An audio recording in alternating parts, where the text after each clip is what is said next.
Hello and welcome to the All 12 Signs video series for the Libra Lunar Eclipse. This is a full moon in the sign of Libra. It's a partial lunar eclipse. It's not a total. And this is happening either late in the evening on the 24th of March or for most of the world on the 25th of March 2024 at 5 degrees and 7 minutes of Libra. My name's Chloe. I work with card divination, astrology, and I channel energies through my body. I've just seen my hand movements and just heard some of the vocal side of it. These are both forms of light language where it's coordinating with multi-dimensional beings to help bring in healing, attunement, and activation for this energy. So even if you're not consciously aware of what's going on, this is all in alignment with your higher self and the source energy. To help integrate this soul's frequency in this incarnation. I'll be bringing all of these into the readings and talking about how this energy is impacting us over, and then how that unfolds over the next 6 months. I work with 6-month cycles, so if you're watching this after the event, you are not missing out on the messages. For those of you who know your time of birth and know your natal chart, really recommend you check out the first house, which is your rising sign, where your ascendant is. The astrology will link in closest with this because I will be reading for the signs as if they are all rising signs. However, this does not invalidate you looking at any other part of your chart. Sorry if I sound like they're just sort of tapping around the heart chakra area. Right, yeah, so look to wherever that sign falls in your chart. Look to the house that it's in, the themes of that house, and you want to apply those themes along with all the meaning that you've got going on in that sign to the messages that come through. It will be as if that sign has now moved to the first house. So the astrology will still link in. Right, going to keep this short and sweet and get on with reading for Scorpio. Scorpio rising. How you doing, Scorpio? Wow, you've got an eclipse happening right next door to you, Scorpio. So for those of you who don't have Scorpio rising, look to where Scorpio does fall in your natal chart. Look to the house that it's in and the themes of that house. You want to apply those themes as well as all the meaning that you've got going on in the sign of Scorpio to the messages that come through. It will be as if the Scorpio energy of your natal chart has now moved to the first house. So the astrology that's going to link into the Scorpio risings will still relate. You've just got to add on a little bit of personal natal chart meaning on top of that. So regardless of whether Scorpio is your rising sign or not, Libra and Scorpio are right next door to each other. Excuse me, just got a little bit of a tickle at the moment.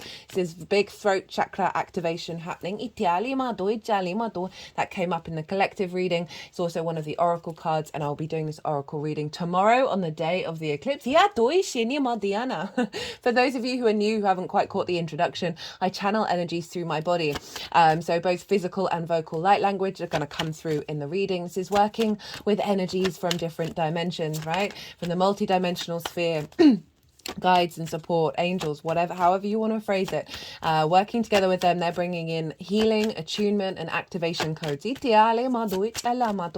even if you're not consciously sure about what on earth is going on, this is an alignment with source and your higher self. This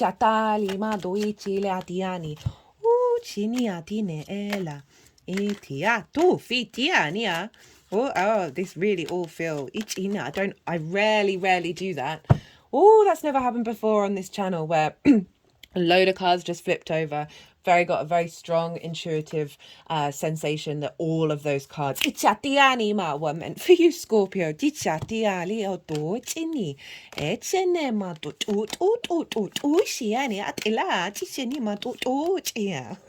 Whoa. Oh, cut the deck and get that. That's Libra. This is wild. Right, that's enough cards, guys. The lovers at the bottom of the deck. Okay, so that happened really quickly. Never had that on this channel before. Where was I? Right, Libra's right next door to you. This is called the inverted energy. It doesn't have a traditional aspect connecting one another. The way I like to describe it is you imagine you're sitting next to somebody, but you are both facing forwards. You can't see each other. You do not have that clarity, right? That connection. However, there's a lot going on behind the scenes. Your spidey senses, your etheric field, your auras are intermingling. And there's a sense of osmosis, of energy transfer. It's the subtle energies, and that does not mean they are diminished in their power. There's a real sense. I love inverted energy. It's the reverse of the inconjunct, because we're dealing with 6 different energies trying to figure each other out. They're kind of like going, hey, what's this? What's here? What's there? And so Scorpio, you are fixed water and yin in nature, right? Libra is cardinal air and yang in nature. So 6 different energies that are kind of like, hey, what are you about? Just like putting the feelers out. And there's a lot of stuff going on the quantum field, on the subtle energetic levels, going on behind the scenes of energy transfer here with this lunation. Now, I'm pulling cards for 3 piles. This has never happened where, like, right at the beginning, all the cards have come out. So when the cards come out, I usually close my eyes to just let the flow come through. So I'm pulling cards. Well, I was pulling cards for 3 different piles. The first pile is the lead up to this lunation, to this eclipse. I work with 6-month cycles just in general. It's still the same with eclipses. That this is encompassing everything that you've sort of been incorporating and working through since that total solar eclipse in the sign of Libra that we had last year. That was a big one. And so this is everything that you've been integrating over the last 6 months, what's come to completion, because full moons and eclipses, lunar eclipses do represent a sort of an ending, a completion, a celebration. And so that's showing up in the first pile of everything that you have been working through, that it's been completed. And what is your energy showing up for the next eclipse cycle? So your energy for how this then unfolds. The second pile is what energy download are you receiving at the time of the eclipse? I see lunations as portals, both new and full moons alike. Even though a full moon, and obviously still the same with eclipse, there is this element of endings. There is their element of a sense of completion. But with that, we then go into the next cycle, from the full moon to the new moon, where we then implement, we get an activation code, a download code that we then implement based on everything that we've learned from the previous cycle. So that's pile 2. And how that will unfold over the next 6 months. And the baseline for pile 2 is always the collective reading. Now, that's always the first video out. I love doing those readings. I get to talk a bit more broadly about certain things. I got quite heated in that one. And usually that happens in the Scorpio and the Aries readings, but came out in this Libra one. I've been talking quite a lot about people pleasing in regards to the South Node. I did a nodal transit series ages ago, breaking down the overall themes for each of the signs over the whole 18 months, as well as what does the South Node in Libra represent, right? What does this mean? And this is a refinement of how we interact socially, how we find balance, and moving away from being nice rather than kind, right? Nice can be just softening everything and placating people, saying everything's fine when it actually isn't, that kind of thing where, you feel like you're being a good person, but actually fundamentally being kind, and that can mean actually saying the things that you need to say that actually facilitate everybody, even if it might be a bit difficult, because there's an element of, we have residual element of conflict when we do that sort of thing. But this whole axis of the North Node in Aries, South Node in Libra is helping us redefine that, right? Of moving away from people pleasing, moving away from prioritizing the social environment over than your own. So I got quite heated in that collective reading. I talked about the law a lot. I used to work in the law. And so I got quite het up about all of that, and some global politics came in, as well as council culture. So I got a little bit worked up, but it was all in alignment with what's coming through, of like, we're at this really significant point with this eclipse of being able to be in our own power socially, honoring our own sovereignty and not letting it diminish the balance that we have within ourselves and with the people that we interact with, and having more confidence. So that's the baseline. I talk about the astrology in way more detail, right? And so this is how all the celestial bodies are talking to one another at the exact time of the eclipse. And this forms a harmonic blueprint, an energetic download that then has an impact over the next 6 months, right? This adds on a layer to this area of your life. And so that will be the baseline. I pulled collective tarot. It was really beautiful. Lots of love came through with that. And I'll talk about how that shows up in the astrology later on in the reading. if you want a deeper understanding of what this eclipse is all about, I do recommend the collective reading, because that's the baseline for pile 2. The tarot is how it relates to the Scorpio area of your chart. Pile 3 is how all of this is going to manifest moving forward. So those are the 3 piles. We're dealing with an eclipse here. Why is this significant? Well, this is when the sun and the moon are on both the horizontal and the vertical axis. They conjoin one another. They make a cross, and a cross is a very important symbol. It represents the unification of the heart and the mind through our actions, right? Yes, we know it from Christianity, but it is across the board in every religion. It's everywhere. It is a very fundamental part. It is a foundational cross. And so we're working with the cosmology. The cosmos energy is infused into the 3D. This is the bigger long-term plan, the bigger long-term picture. And I recommend do what's right for you. Always do what your intuition, your instincts are telling you about these things. You understanding your own personal connection to source is the most important thing. However, I would qualify that is, unless you've worked with eclipse energy before, it might be a good idea just to not meddle in it. My own practice is I don't make any plans. I don't set any intentions with the new moon, with the new moon that's an eclipse, and I don't really do any sort of manifestation, all of that kind of work around eclipses. However, I will, if I'm called, if I'm intuitively or instinctively driven to do something, that's what I'll do. And then I know that I'm working with the energy. I'm co-creating with it, because it's a powerful thing, and so it's pulling you towards it. And if you're called, then you're working with it, as I said, rather than trying to control it. Because be careful what you wish for sometimes with eclipse energy, because eclipses were the first things that we tracked, as well as Venus. And they used to hide the monarchs from when there were eclipses, because it was that kind of like, oh shit, what's going down? Because it can be really dramatic, because it's often creating space by dismantling things in order to have you be back in alignment. And it's often sort of things that are sort of beyond your control, bigger fated energy. And you just kind of got to roll with it, right? Even if it may be disruptive at the time, it is taking you to the path of liberation. Oh, I don't think you got the Fool. Every reading got the Fool. Or did I miss that? There were so many cards that were coming out.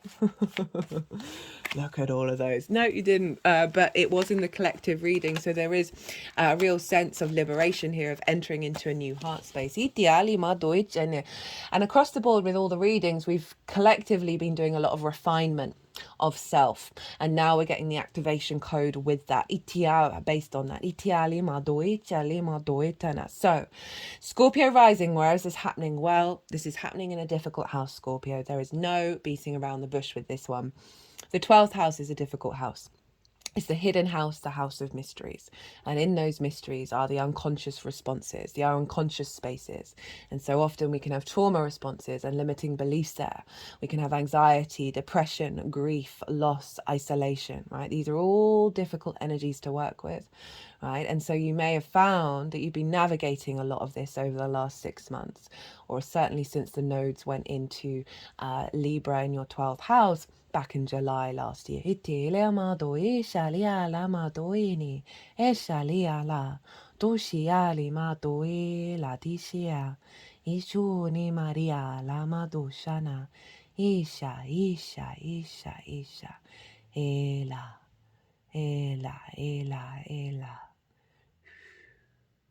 That was the feminine yin energy that's working with me at the moment. I really felt called to just let that run through. That energy's come up when I've done personal one-on-one healing. When someone needs soothing, it's about healing and attunement.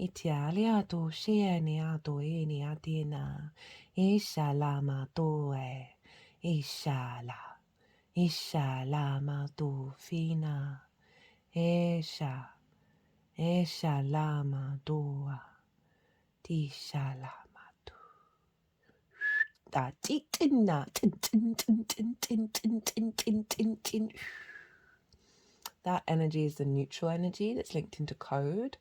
It's linked into sacred geometry, the archetypal and architectural structures of the universe. And it often comes through when it's activating a certain download.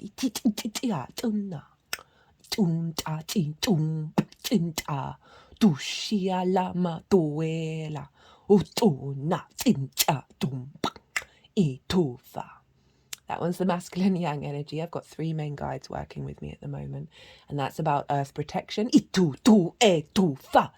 earth manifestation. I'm really getting a strong sense of being held and being supported, and like a weight lifting, but it's not turning into lightness. There's a satedness in the body that I'm feeling. Okay, let's get on with the astrology. So, South Node in the 12th. I've done a nodal axis series on this, where I talk about the overall themes of this in the 12th house. So you might want to go check that out. It's in its own playlist for the Aries and Libra nodal series. South Node is about refinement. It's about release. It's the tail of the dragon. It is a very yin energy. It's an inner esoteric experience. And you often find things, you are letting go of things during this cycle. And that energy gets transformed into the refinement of self, right? There can be restrictions. There can be a sense of withdrawal, and a real inner space.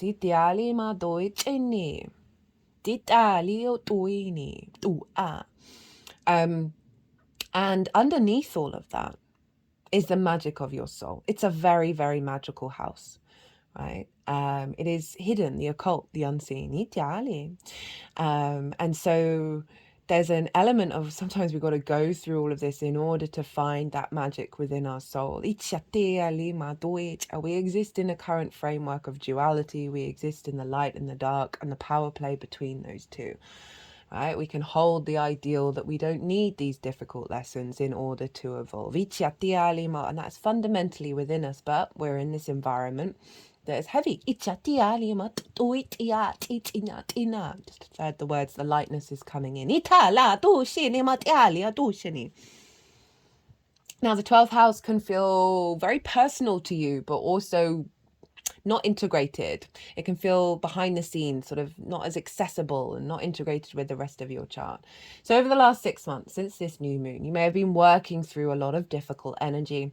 You may have been working through old paradigms that have caused imbalance, or the struggle to find balance. Definitely seen it across the board. A lot of old paradigms have been coming up because we're clearing that. We're doing the integration work. We're finding that balance. We are being Lady Justice and observing and seeing how the judgment falls. You may have been spending time accessing the magic of your soul and finding that coming into more of a balanced equilibrium, but there may have been the difficult the difficult energies that may have shown up that you've needed to sit with, you needed to work with and understand what's at the root of it. Now let's get into the astrology. So we've got this completion energy. So you're completing a part of a cycle that may have been difficult and may have been wonderful at the same time. This is what we get with eclipses. There's no getting around it. And there's an element of like, right, this is done, and now we're activating into a new cycle, a new phase of integration, a new accessibility of your magic, and the integration of the 12th with the rest of the chart. Let's get into some more astrology. We want to look to where the sun is. The sun is over in Aries. The sun is exalted in Aries, a recalibration of the I am, of our hero's journey, of our independent autonomy, and you have it in your 6th house, and this is the adult in the room, of how you embody your work, your physical health, routines, co-workers and pets. Right, so the sun is there shining a light on that, trying to bring that into balance. Right, of their whatever heaviness may be going on in the 12th, the sun is saying it's just shining a little more light and saying, okay, right, how do we embody this new frequency? How do we activate this? A vision over what may have gone on in the Aries area of your chart, right? So often we can have limiting beliefs in the 12th that affect the way that we embody our work. Having the South Node in the 12th can just sort of dampen, it can heighten depression, it can heighten anxiety, and it may have diminished the accessibility of the embodiment of work. And I'm just thinking of Saturn over in the fifth of diminishing the joy. Well, we're coming to sort of an end of that cycle, right? It doesn't mean that there might not be still threads of that in the next cycle, but we're really getting empowered with this eclipse.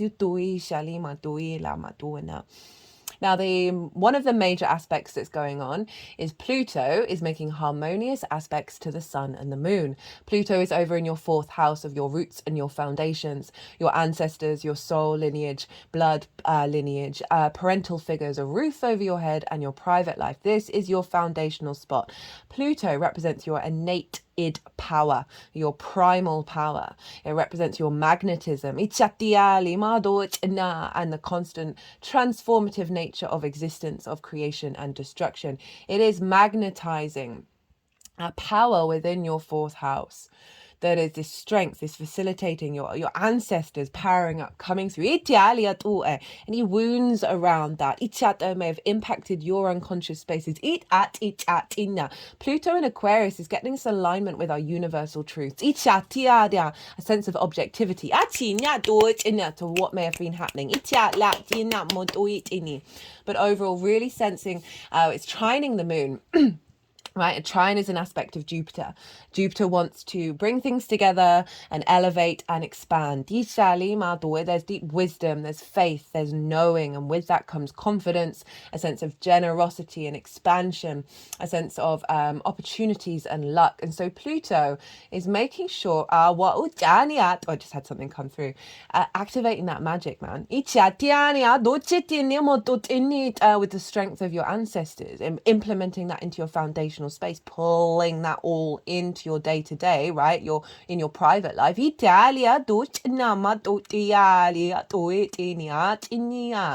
And also like transforming those unconscious difficult spaces. They were just shaking my head, that's why I sounded really weird. I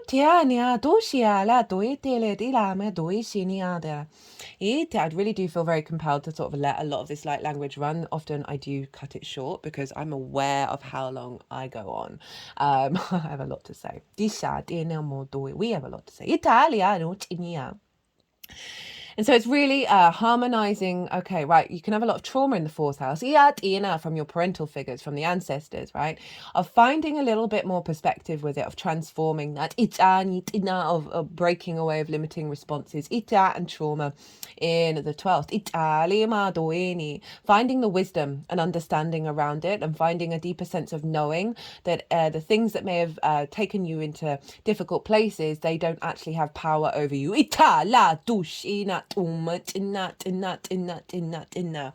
Now, it's sextiling the sun. A sextile is an aspect of Venus, so another benefic. These are soft, easy, free-flowing energies. And the sextile is about love, connection, passion, harmony, grace, desire, appreciation of value,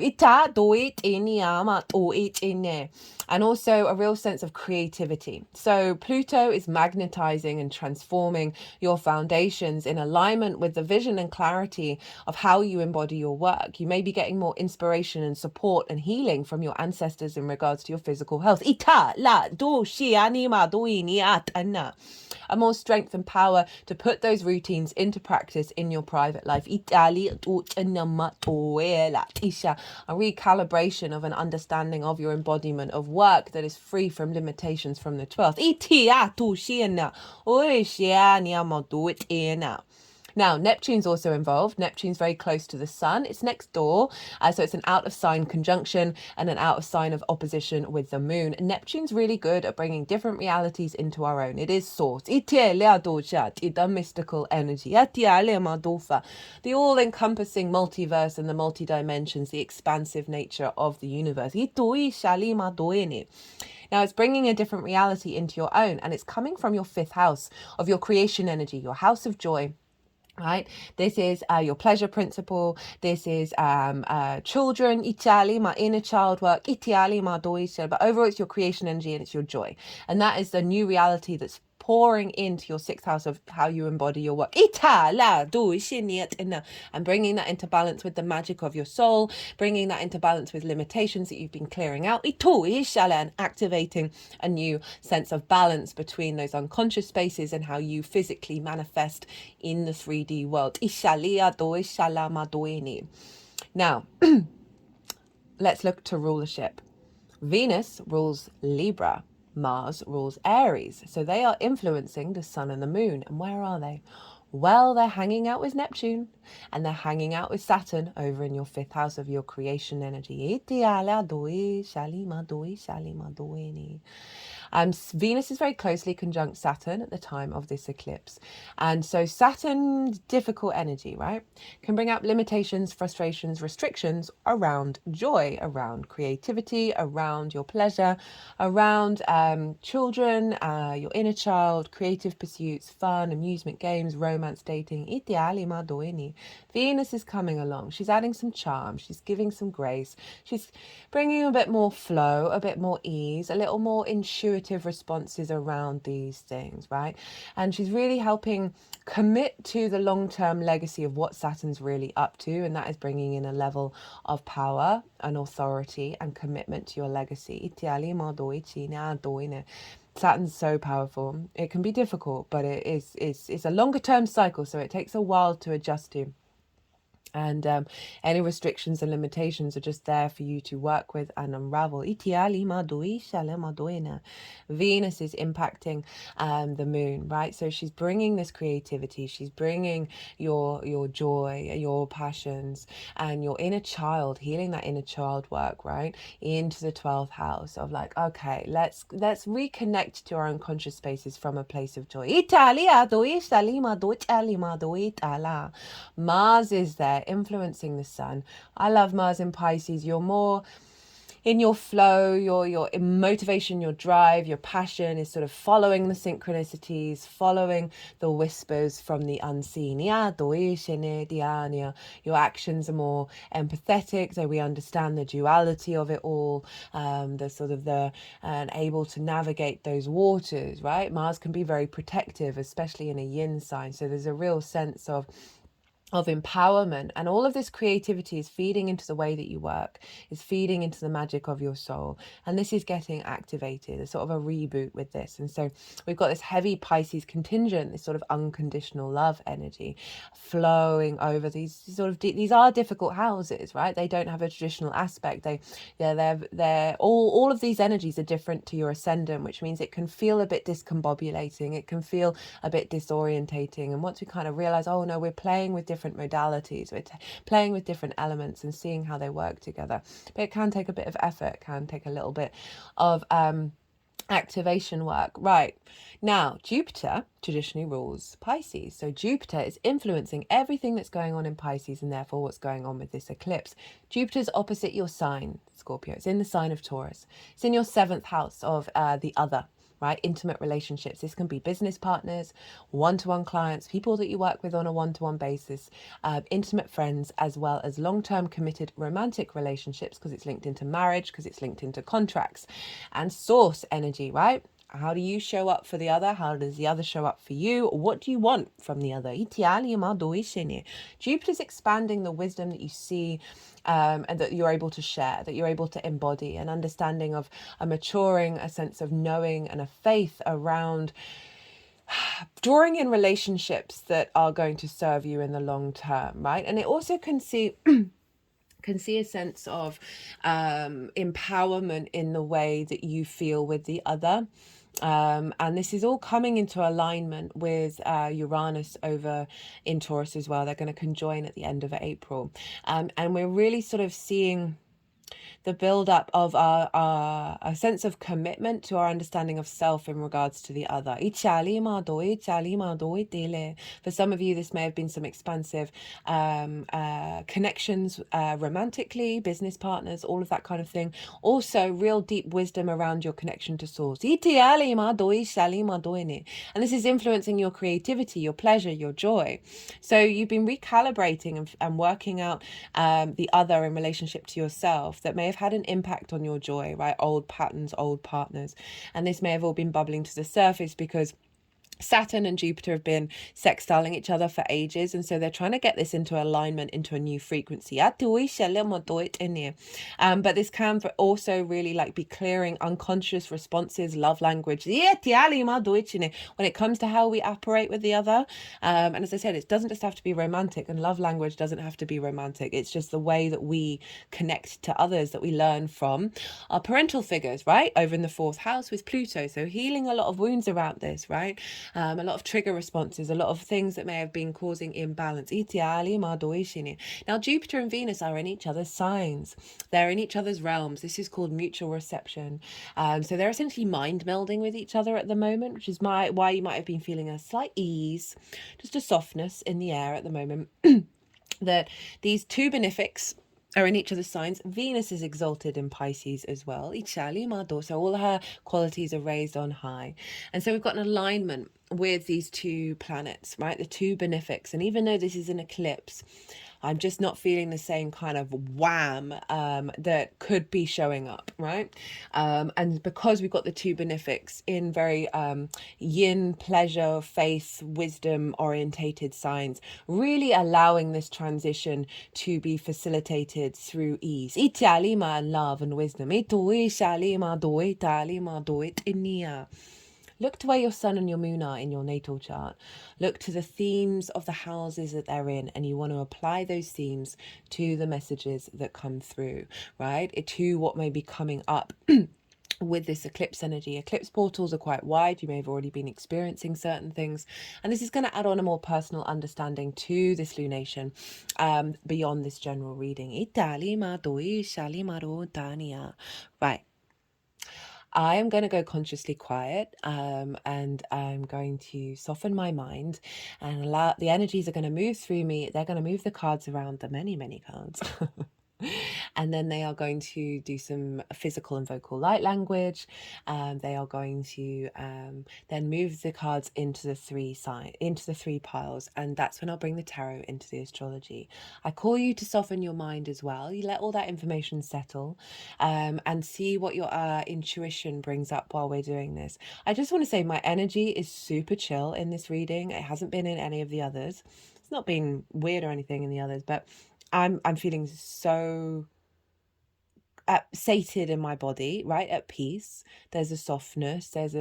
I'm slowing down. I'm not speaking in the same way that I normally do, and I haven't really had that very strongly. Capricorn kind of had a bit of a strong energy, but most of the time it was pretty on a level. And I just want to flag this up because this can be what's coming in.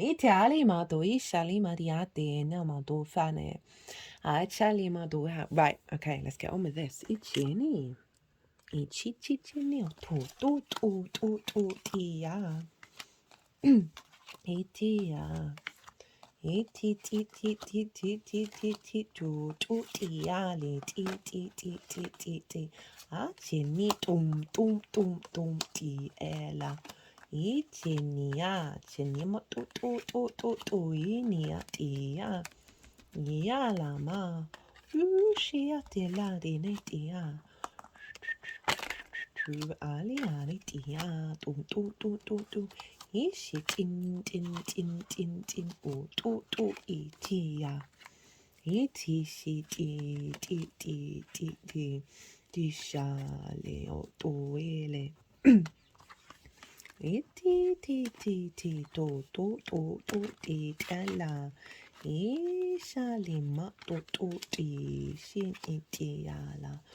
Itenema otiala dishiala dishana.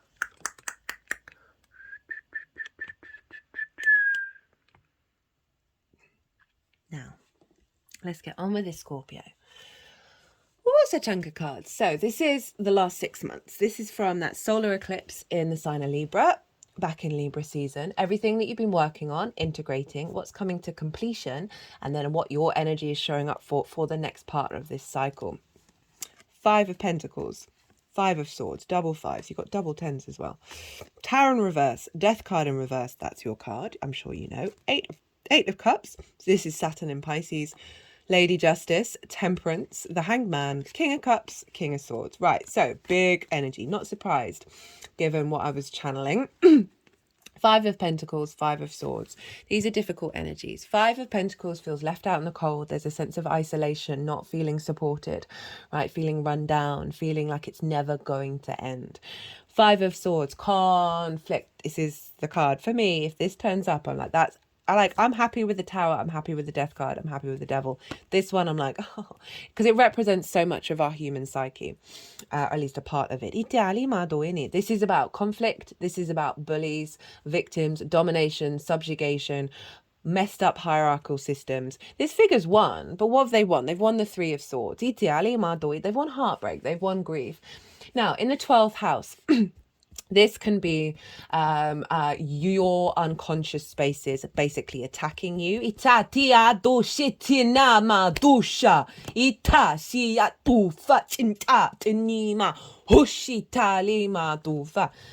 earth protection energy comes through with that.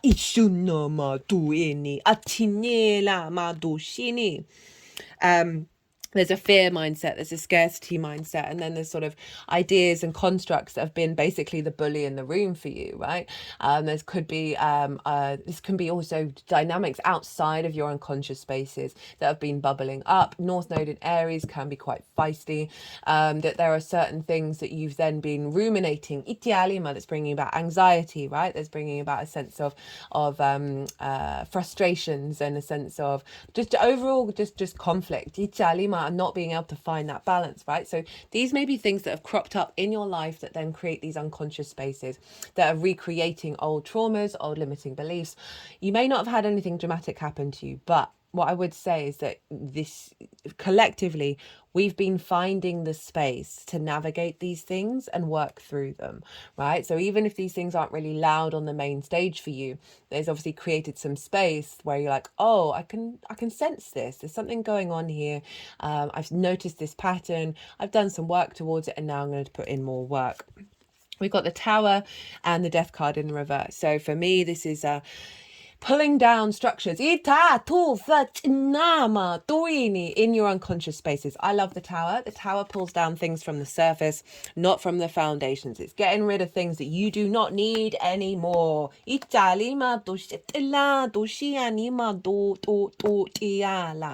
got the Death card, your card. There's an element of inner letting go, right? I read reversals different ways. This is what's coming through with this. This is an internal thing, the pulling down of this rather than an outward thing that's going on. You've been working through the process of release and letting go of things that have had an authority over you. And that can be really difficult because we're working with like really ingrained programming in the unconscious spaces that can be very overwhelming and overpowering. We've got it with the 8 of Cups. This figure has realized some things aren't working, and they've gone and they've left. They've decided to go and climb the mountain to get a higher perspective. This, as I said, this is Saturn in Pisces, and it's the only card with an eclipse. It's been showing up a fair amount. And this, the way I describe this is these cups are full and they're upright. So they feel comfortable. They look shiny. They look good. But these are the unconscious responses that we have that are so ingrained within us that it feels very comfortable to our vessel. It's really difficult to break away from those things. So I love it always when the 8 of Cups shows up, because it's highlighting, no, you've gone on that journey. You're climbing that mountain, right? You've left the things. You've started that process. And I feel like this eclipse is you're at the top of the mountain, Italia, Deutschland, where like there's going to be an illumination. There's going to be a sense of clarity and completion of that cycle. We've got it with justice. So this is what you've been seeking. You've been seeking that balance. And as it's in the 12th house, it can be difficult to integrate, right? But it's also, she's very objective and she's empathetic, right? So there's a real sense of really looking objectively about what's going on. Even if you may have had all the difficult emotions, it's not about denying them, but also holding and creating more space for that inner calm. But the focus has been to find this balance. And it's come with temperance and the hanged man. Now, temperance is sort of perfect for this journey that you've been on, right? So it's saying that you've had the skills and the tools and the resources to alchemize yourself, to refine all those little pieces that are now recalibrating because you've let go of a lot of things. And that takes time, that takes effort, takes daily practice. You see this, the water is going up into the cup. It represents doing something different than normal. It represents magic as well. So there's a real essence of refining yourself and putting that into practice of what you've been doing over the last 6 months. And I said, recalibrating into something new. We've got the Hanged Man. This is Neptune. The Hanged Man is all about perspective and changing your perspective, being in a state of limbo, being in a state of surrender, to tap into the divine, which is you, which is inherently within you, and find more space for the stillness, for those new perspectives to be acclimatized and integrated. This is the only halo in tarot. It represents enlightenment, right? Through this sense of broadening our perspectives, changing our perspectives, we integrate and we tap into a higher frequency. So I feel like this is a closing out of that cycle. Because how you're showing up for the energy of this eclipse is the King of Cups and the King of Swords. Well, hello. Sense of power within yourself, a sense of command, a sense of authority and sovereignty. Kings take action based on the wisdom of the queens. They utilize all the knowledge and wisdom, and then they make informed, autonomous decisions based upon that. It's the yang energy personified, right? The action, the outward expression. Got the King of Cups. This is about emotional control. Great. These are two great kings to show up in the 12th house. Emotional control and being able to tap into your intuition, tap into that magic. And I feel like that's here because you've cleared a lot of space.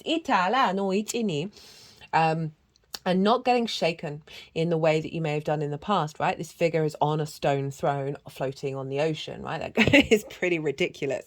There are big waves. This king is not bothered, right? It's able to understand the power that it has within it in order to work with that emotional body, work with the memory that's in that emotional body, and take strong sovereign action rather than not knowing what to do, not knowing where to go and feeling a little bit heavy. I'm not getting heavy. Got the King of Swords. The King of Swords, clarity of vision. Great for the 12th house, more divine inspiration, acting upon it, being able to act very clearly in your mind's eye. So that's the energy that's showing up as you that will then be part of this eclipse cycle. So the energy of the download that's coming into your vessel at the time of the eclipse that will then unfold over the next 6 months. 8 of Swords in reverse, 8 of Wands. So so you got, what was it? Double fives, double eights, double tens. We've got the Emperor. This is Aries energy. The Chariot, Cancer energy. The Page of Cups, Pisces coming in. And the Two of Cups. So 8 of Swords in reverse. 8 of Swords upright. Trapped in a cage of your own making. Everything's an illusion.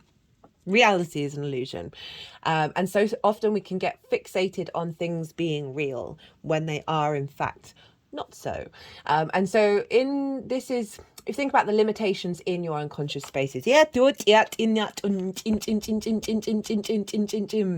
have kept us safe, right, to a certain degree. And now we move beyond that, and it can be difficult to get out of that cage. But it's come up in reverse, which is saying the limitations are falling away. The cage is falling away. The sense of feeling trapped and bound. Doubly confirmed by the 8 of Wands, which is about alignment. This is not alignment. This is alignment, right? We've got swords and wands here, right? Fire and air, Aries and Libra. All these wands are heading to the same point. There's a real sense of clarity and certainty and expansion. When the limitations fall away, this is opening up more embodiment. You're clearing space to bring in more alignment. It's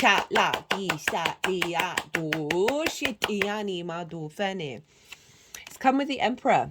Now, this is your sovereignty. You've got two kings, and then you've got the Emperor, King of Kings. This is the wisdom, the power, the sovereignty of self. That Aries energy. So what I feel is you're going to be able to bring in the magic of your soul into the way that you work. Clearing out some difficulties in the unconscious spaces that it may have blocked you feeling like you are the Emperor in the way that you work in a really healthy, beautiful way. The Emperor is coming in of really reclaiming your power and your sovereignty in this incarnation. We've got the Chariot. You got the Eight of Wands and the Chariot. There's an element of something fast moving in here. Right, they're the two fastest cards. This alignment coming in super quick and activating super quick. The Chariot is about victory. It's about moving through life without holding on to the reins. There are no reins. It's about understanding of the journey that you've been on, everything that you've learned from the things that you've encountered, and how these are all resources for you to navigate as you move through the world. So there's a real sense of strength and will and vigor with the Chariot showing up in your 12th, of you being able to navigate those spaces with a sense of sovereignty and a sense of movement and utilizing those resources, utilizing the magic, and then that's how it's applied in the 3D realm. A very powerful combination of cards there. We've got the Page of Cups and the Two of Cups. So, messages of love in the unconscious spaces. They're just sort of moving my fingers around the base of my skull.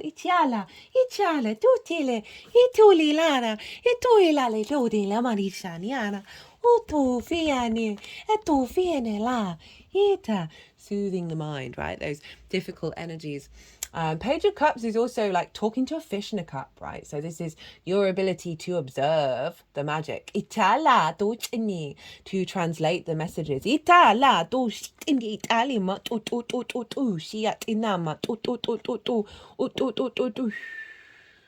a very useful energy. I love it when pages show up because it's like a refresher. They've just got into the court. They're so excited. So, sometimes we can get a little bit, life. We've done it. There's can be a heaviness. Same old. When pages show up when readings, I'm like, a lovely new energy's coming in where you're looking through life with there's a different lens there. I'm also thinking about your inner child and Pisces, right?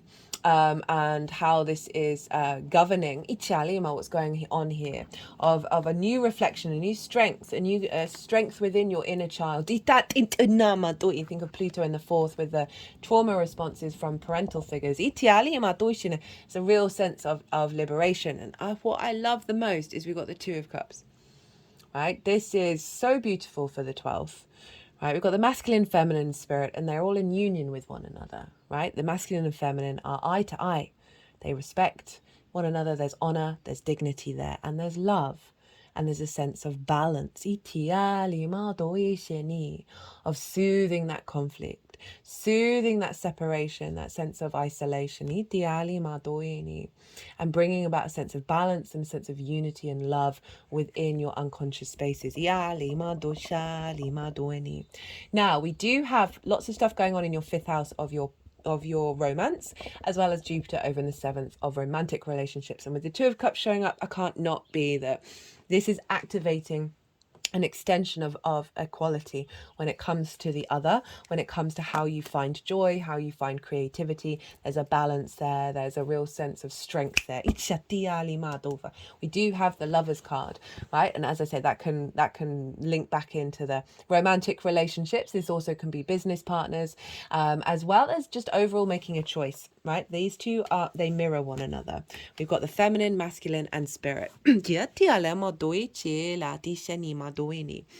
That with the integration of self, we have all these energies within us. We are then able to climb that Climb that mountain and make the right choices when we are at certain points in our life, when there are crossroads. And that's what the Lovers really truly represents.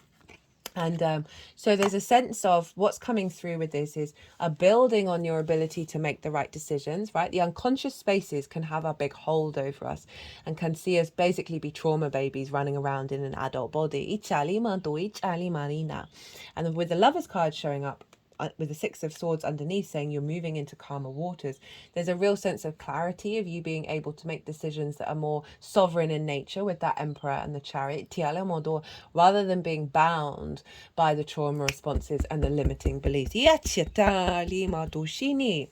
Now, how this is all going to manifest moving forwards, we've got the Magician, the King of Pentacles, 3 Kings, 10 of Pentacles, 10 of Cups. Honestly, Scorpio, of all the readings, I think this one must be the most powerful. The Magician. What a great card for the 12th house where all the magic is. Well, not all of it.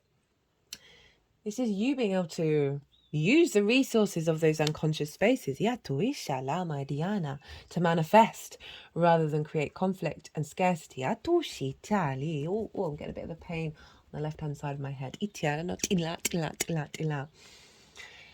The Magician is able to understand its surroundings and how to bring those resources in those surroundings into being in order to manifest. It is about equilibrium. We've got the infinity symbol. It's so powerful for the 12th that not only is it highlighting your ability to have power, magic, like the Magician, over those unconscious spaces, and I don't mean as in like domination, but just certainly understand what's there and whether you respond to it or not. So those limiting beliefs, the anxiety, the depression, you have the ability to manifest yourself out of that space and harness the magic.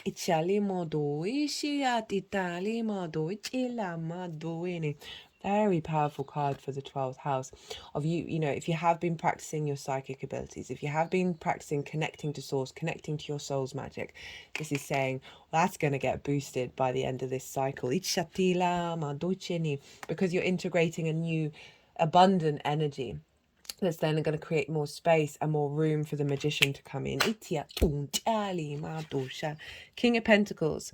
So this is stability in the 3D realm based on what you've been working through with the unconscious spaces. There's a lot of abundance with the King of Pentacles, right? This is bringing abundance into your 3D. Very grounded, there's a sense of strength within the earth energy. There's a stability. That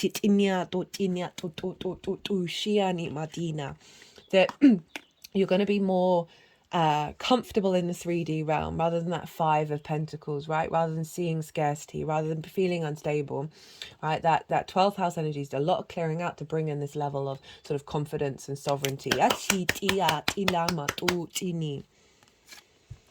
of Pentacles, 10 of Cups. 10 of Pentacles is real legacy energy, right? They're in a city. Cities take ages to build, so there's a sense of longevity here. There you see the nuclear family, and then you've got the elder with esoteric symbols. This represents the blending of the metaphysical and the physical, the spiritual and the mundane. And when we're in union with that, we are then able to create in terms of our legacy. So something's shifting and changing that's moving away from scarcity, right? We're moving away from that 5 and activating the 10 of being more in balance, being more in alignment with your understanding of the magic and how that impacts the mundane. But overall, over the next 6 months, you're establishing a sense of security within your unconscious spaces. A sense of, okay, no, my legacy is actually there, not my trauma.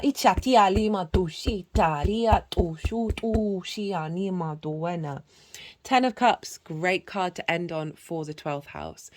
This is the embodiment of the 9th, which is sort of internal gratitude and abundance in the exterior world. Got the nuclear family again. So there's a real sense, for some of you, this can be activating, having cleared out difficulties in the 12th, activating a stronger love connection, a stronger relationship connection, or building things out in the world because you've released a lot of trapped energy. what I sort of, I didn't mention this in the collective reading. I can't remember which reading it came up in. Might have been Capricorn or Aquarius. That I just had this vision of like justice, the justice card, right, which you have, is Libra, and it's the judge, right, of making decisions, and this can be sending people to prison. And I was just getting this image of, not in a bad way, that there are parts of our soul that have been in basically solitary confinement. Usually for soul contract reasons, in order for us to learn certain lessons before they get activated. And what it felt like is this energy is like the doors are opening, right? We've cleared enough space. We've integrated in certain ways where this is now bringing on the next level of our soul frequency. So there's a sense of liberation of things in your unconscious spaces that is activating this energy that you've always had within you. They've just been in isolation. So you see here all the rainbow. It's the only rainbow in the tarot. And that for me is the chakra body, right? The refraction of light. And chakra in Sanskrit is wheel. And if you look, these all look like wheels and they're all in alignment. The vortexes that are all energetically all over us.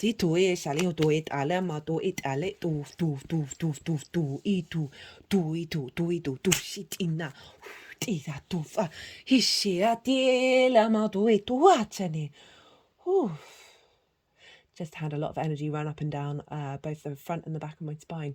It feels like doing some chakra alignment. That this is the external expression of the peace that you're finding in your internal spaces. You're seeing that then manifest out in your world. And on an inner level, this is you feeling at peace, feeling calm in those unconscious spaces. That's so powerful. Let's get some qualifiers. Okay. So this half came out and then came out again. Messages and open mind, right? That's really highlighting the new dynamic that's coming in. Listening, having more space to listen and observe. Also the connection to source, connection to ancestors, of you accessing the psychic magic in your 12th. That there are new frequencies are coming in. Keep an open mind to that.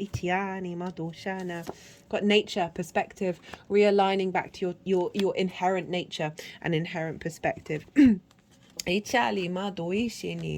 that scarcity and conflict mentality, right, that 5 of Pentacles, 5 of Swords, that is one of the most prevalent societal, cultural matrices that we have, and we're all struggling to crack out of that. Fear can really trap us, right? Judgment. This is decisions, outlook, finality, result. This is the resurrection. This is Pluto. Outlook. A change of outlook. The Sun. What a great card to end on in this deck. Freedom, nature, free-spirited innocence. So that is like really accessing a different space. That's wonderful. I really love that for you, Scorpio. Having Saturn in the 5th is difficult, man. Like, there's no getting around it, because it is the house of joy, and Saturn's not really about that. Perseverance. You've had to go through some stuff.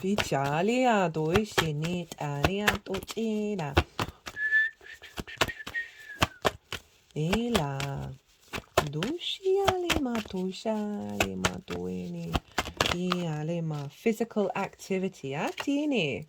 Okay, so that is the 6th house, and we've got creativity as well. So this is healing. All right. And domestic harmony. We'll leave it on that one. Spirituality at the bottom of the deck. What was at the bottom of the deck of the other one? Vibration, positive action. Okay, so what we've got here is perseverance. You've gone through some stuff. You're doing some deep healing. And then we've got physical. We've got domestic harmony. So we're bringing that in. That's the balance is coming in, which is then allowing you to access more creativity, access more magic. The physical activity. So this could be highlighting the need just to get out and move, right? In order to move this energy around, like that. I rarely get that card come up. So There's a sense of a lot more momentum. The sixth house, where the sun is and where the north node is also linked into your physical health. So, okay, right. The clearing that's happening with this eclipse is clearing out the clutter that may have blocked your ability. It's opposite the sixth house to look after the physical realm, right? If we can get quite stuck in the unconscious spaces, that it's actually giving you more energy to be more physical in your life. Right, I'm going to leave it at that, Scorpio. That was wild. I hope you enjoyed that. I really did. If you did, don't forget to hit the like button.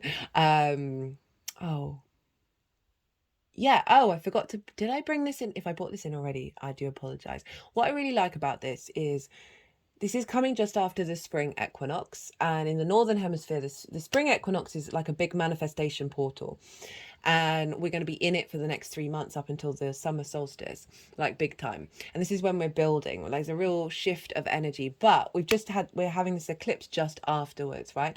The spring equinox, or any equinox, is equal day and equal night, so there's a balance come in. And then we have this eclipse, it's in Libra, that's also about balance. So what I feel like is after this eclipse, we're going to really start to see a bigger activation to work with that spring equinox energy. It's really great to sort of launch things or put or activate and start building around this time, even if you might not be feeling it. I'm just aware of that 12th house transit being a bit difficult.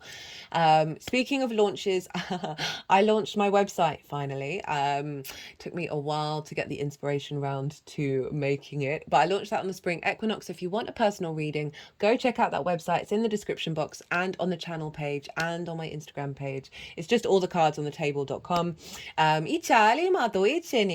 So if you want a personal reading, go check that out. I'd love to hear from you. Be good to yourself, Scorpio. Be good to those around you. And most importantly, be well until we meet again.